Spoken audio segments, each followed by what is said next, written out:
चलिए बच्चों, आज हम लोग जो टेंस का बेसिक फार्मूला जान लेते हैं।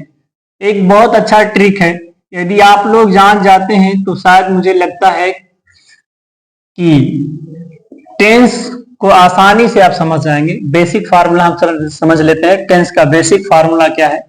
टेंस का बेसिक फार्मूला, टेंस का बेसिक फार्मूला। तो सबसे पहला हमारा जो टेंस है भैया, क्या बोलते हैं हम? टेंस तीन प्रकार का होता है, प्रेजेंट, पास्ट और फ्यूचर। तो हम सबसे पहले प्रेजेंट में चलते हैं। अब प्रेजेंट में सबसे जो पहला टेंस है वो प्रेजेंट इंडेफिनिट टेंस। तो भैया देखिएगा, प्रेजेंट इंडेफिनिट टेंस का जो फार्मूला होता है वो सब्जेक्ट होता है, सब्जेक्ट के बाद B1 होता है, B5 होता है, प्लस अदर वर्ड होता है। मैं आप लोगों को एक बात बताना चाहूंगा, ये अफर्मेटिव है। किसी भी टेंस का निर्धारण उसका क्रिया करता है, ना कि सब्जेक्ट, ना कि ऑब्जेक्ट, ना कि अदर वर्ड। तो ये सबसे मेरे लिए जो सबसे बड़ी खास बातें होती है कि सब्जेक्ट क्या होता है। आई डोंट नो कि सब्जेक्ट क्या होता है, आई डोंट नो कि ऑब्जेक्ट क्या होता है, क्योंकि किसी भी टेंस का निर्धारण कौन करता है? उसका क्रिया करता है। कि दुनिया के किसी भी सेंटेंस में यदि B1 B5 है तो तुरंत समझ लेना वो क्या है भैया, अफर्मेटिव सेंटेंस है पहले। और यदि डू और डज के बाद, डू और डज के बाद में, डू और डज के साथ में क्या आता है भैया? B1 आता है। तुरंत बता देना, अगर डू डज के बाद B1 आता है तो तुरंत बता देना कि ये प्रेजेंट इंडेफिनिट टेंस है। और प्रेजेंट इंडेफिनिट टेंस का क्या हो सकता है? या तो इंटेरो होगा भैया, और या तो निगेटिव सेंटेंस होगा। तो या तो निगेटिव होगा या तो फिर क्या होगा? इंटेरोगेटिव होता है।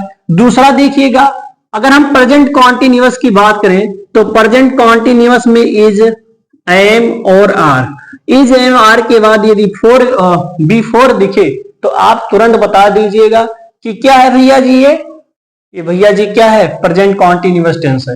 आपको सब्जेक्ट क्या होता है? सब्जेक्ट को काट दीजिए आप, ऑब्जेक्ट को आप काट दीजिए। आपको किससे मतलब है? आपकी क्रिया से मतलब है। तो क्रिया इज एम आर के साथ B4 यदि दिखता है किसी भी वाक्य में तो तुरंत बता दीजिएगा कि ये प्रेजेंट कॉन्टिन्यूअस टेंस है। यदि इसके साथ निगेटिव लगा हुआ है तो आप तुरंत बता दीजिएगा क्या है?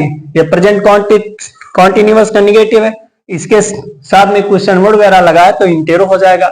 यदि हम परफेक्ट की बात करें भैया जी, यदि हम परफेक्ट की बात करें, यदि हम परफेक्ट, तो भैया हैज हैव के बाद में, हैज हैव के बाद में, हैज हैव के बाद यदि B3 है तो यही तो परफेक्ट है। इसी को तो हम परफेक्ट बोलते हैं।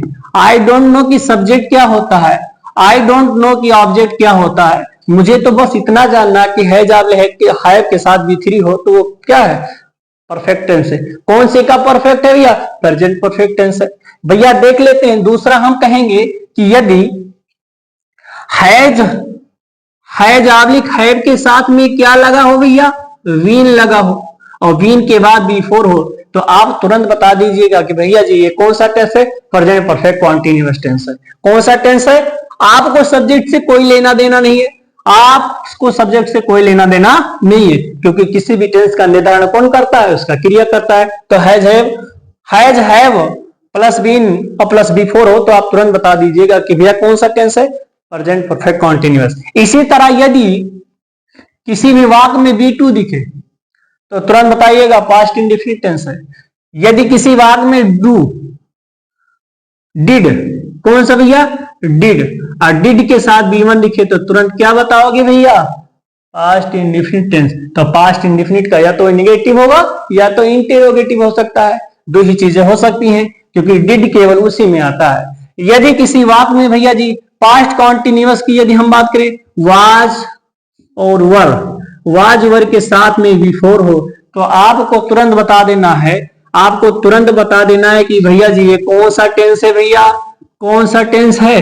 Past continuous. I don't no कि सब्जेक्ट क्या होता है, आई डोंट नो कि ऑब्जेक्ट क्या होता है, क्योंकि किसी भी टेंस का निर्धारण उसका क्रिया करता है।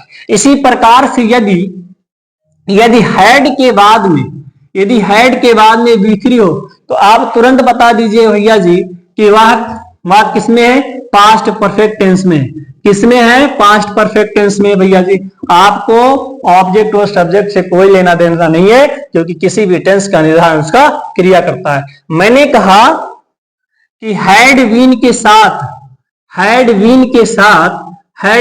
साथ यदि बी फोर आ जाए तो बता दीजिएगा कि भैया जी कि ये पास्ट परफेक्ट कॉन्टिन्यूअस टेंस है। आई डोंट नो कि सब्जेक्ट क्या होता है, आई डोंट नो कि ऑब्जेक्ट क्या होता है, इसको तुरंत आप खारिज कर दीजिए। किसी भी टेंस का निर्धारण उसका क्रिया करता है। तो आपको किसी भी वाक्य में क्या दिखना चाहिए, हैड बीन के साथ बिफोर आना चाहिए बस। और इसके बाद देखिएगा विल सेल के बाद यदि भैया क्या आता है, V1 आता है तो बता दीजिएगा फ्यूचर इंडिफिनिट। विल सेल के बाद यदि क्या आता है, V1 आता है तो बता दीजिएगा भैया क्या है ये, future indefinite. I don't no कि सब्जेक्ट और ऑब्जेक्ट क्या होता है।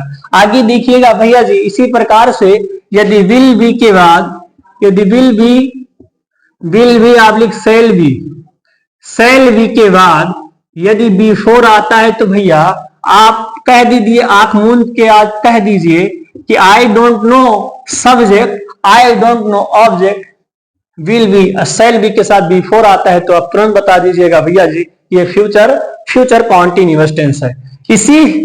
इसी तरह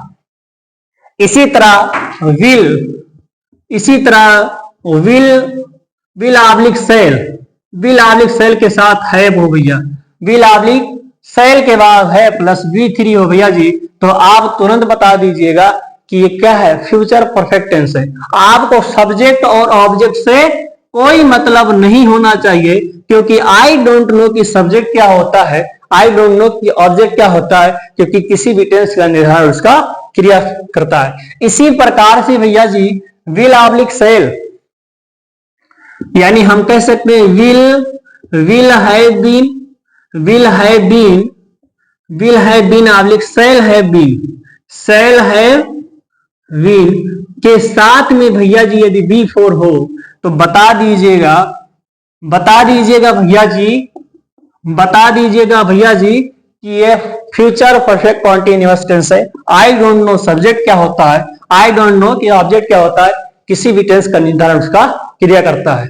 तो आपको केवल जो मैंने बात बताई है इसी पर ध्यान देना है, बाकी आपको कुछ भी ध्यान नहीं देना। आई होप कि आप लोगों को बहुत अच्छे तरीके से समझ में आ गया होगा।